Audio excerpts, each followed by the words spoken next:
pressure is on this Philadelphia team. It's on Doc Rivers. A lot of pressure on him this year.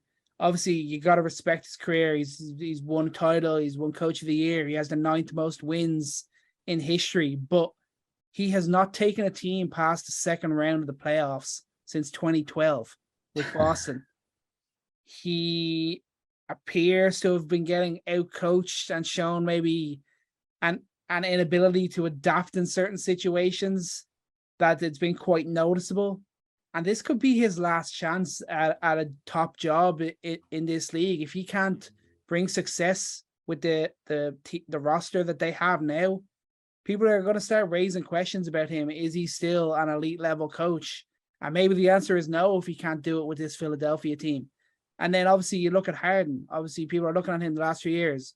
Out of shape. He's past his best. He's always been the guy who wants to have his cake and eat it too. And now maybe it's finally catching up.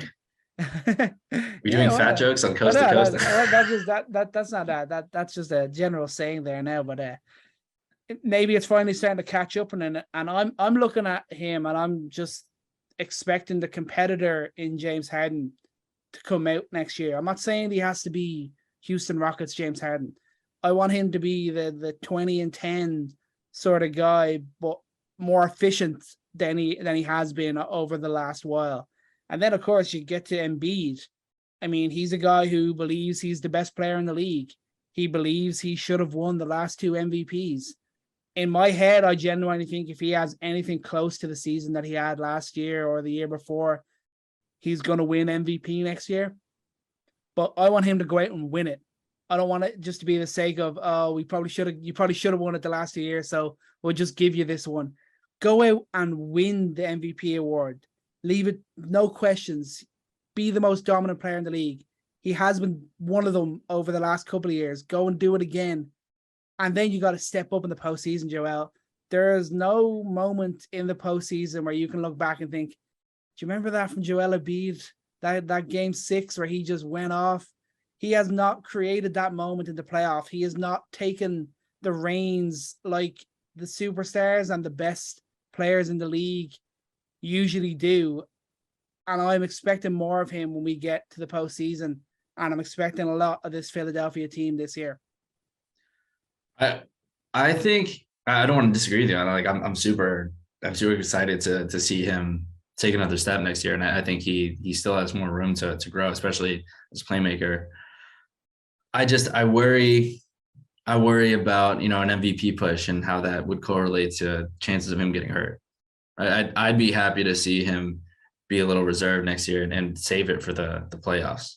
Yeah, that's fair. Kind of the way that, I'd expect kind of like Kawhi to kind of save it for the playoffs, the way that LeBron eventually had to save it for the playoffs.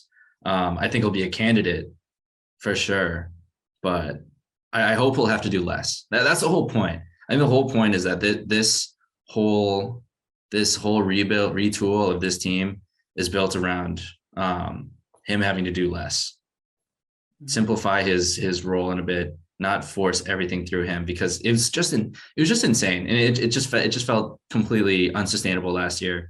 Like the amount of pressure that had to be on Embiid to do everything every single night. And especially how he has to do it physically. I mean, you do it through Jokic, and Jokic does it through a lot of finesse. But for Embiid to just overpower people all season long, it's tough. It's tough to do that without your body breaking down. Yeah, absolutely. I think that's definitely a fair point, and I hope. My hope is not that he wins MVP. I'd love him to do both, but my biggest hope is that he is fresh and at 100% come playoff time.